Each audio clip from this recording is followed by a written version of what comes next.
Stanley walked straight ahead through the large door that read Mind Control Facility.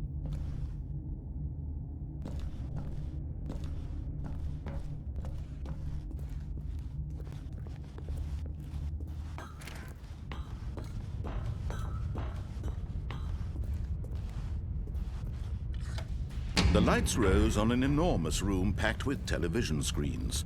What horrible secret did this place hold? Stanley thought to himself. Did he have the strength to find out?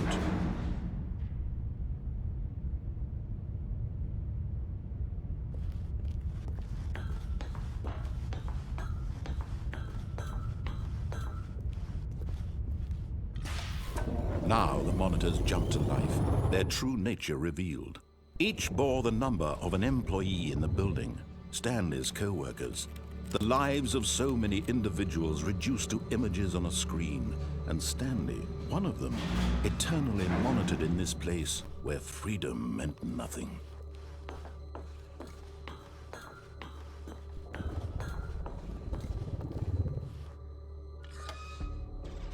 This mind control facility, it was too horrible to believe. It couldn't be true. Had Stanley really been under someone's control all this time? Was this the only reason he was happy with his boring job? That his emotions had been manipulated to accept it blindly?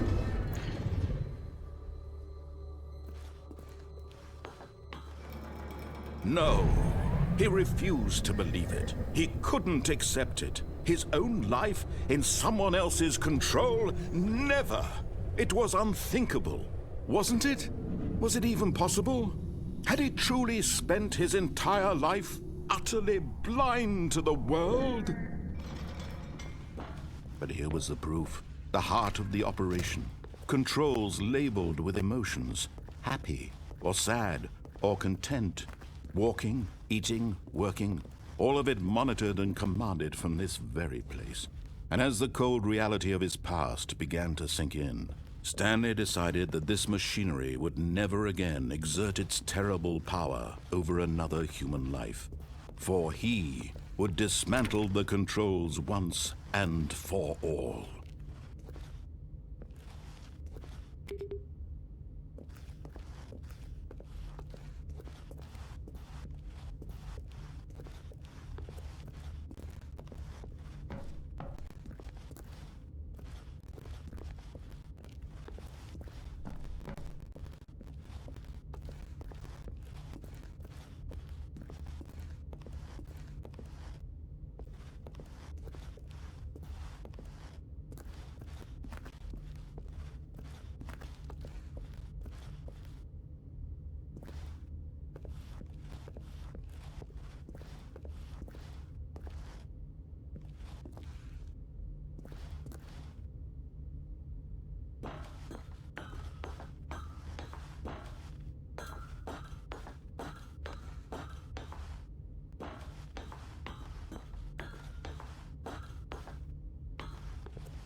And when at last he found the source of the room's power, he knew it was his duty, his obligation, to put an end to this horrible place and to everything it stood for.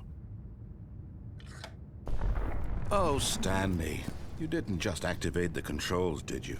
After they kept you enslaved all these years, you go and you try to take control of the machine for yourself. Is that what you wanted? Control?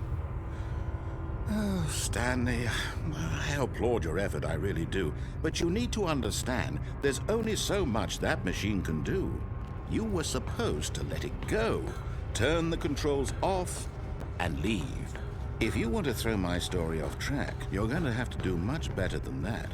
I'm afraid you don't have nearly the power you think you do. For example, and I believe you'll find this pertinent, Stanley suddenly realized he had just initiated the network's emergency detonation system.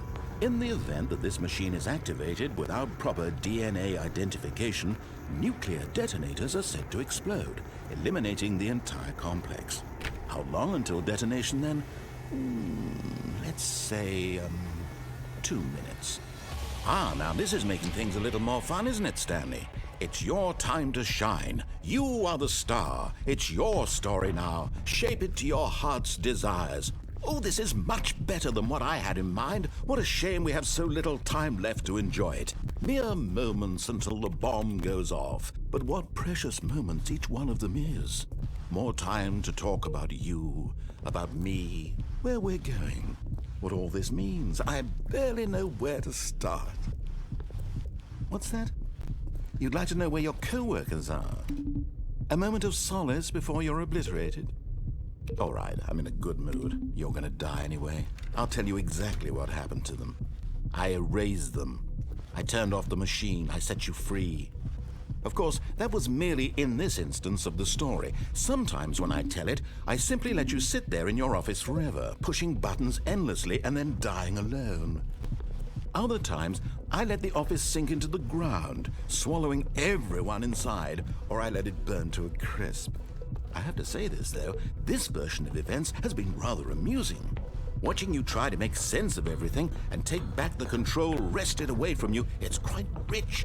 I almost hate to see it go. But I'm sure whatever I come up with on the next go-around will be even better.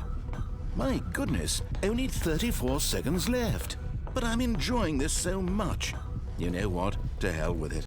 I'm going to put some extra time on the clock. Why not? These are precious additional seconds, Stanley. Time doesn't grow on trees. Oh dear me, what's the matter, Stanley? Is it that you have no idea where you're going or what you're supposed to be doing right now? Or did you just assume when you saw that timer that something in this room was capable of turning it off? I mean, look at you. Running from button to button, screen to screen, clicking on every little thing in this room. These numbered buttons, no, these colored ones, or maybe this big red button, or this door. Everything, anything, something here will save me.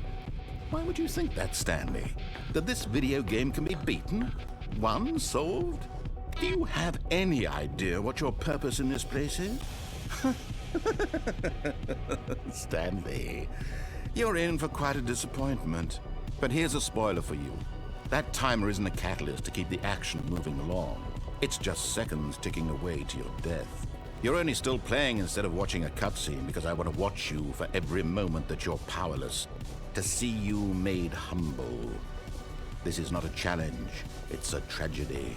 You wanted to control this world, that's fine. But I'm going to destroy it first, so you can't. Take a look at the clock, Stanley. That's 30 seconds you have left to struggle. 30 seconds until a big boom and then nothing. No ending here, just you being blown to pieces. Will you cling desperately to your frail life, or will you let it go peacefully? Another choice. Make it count.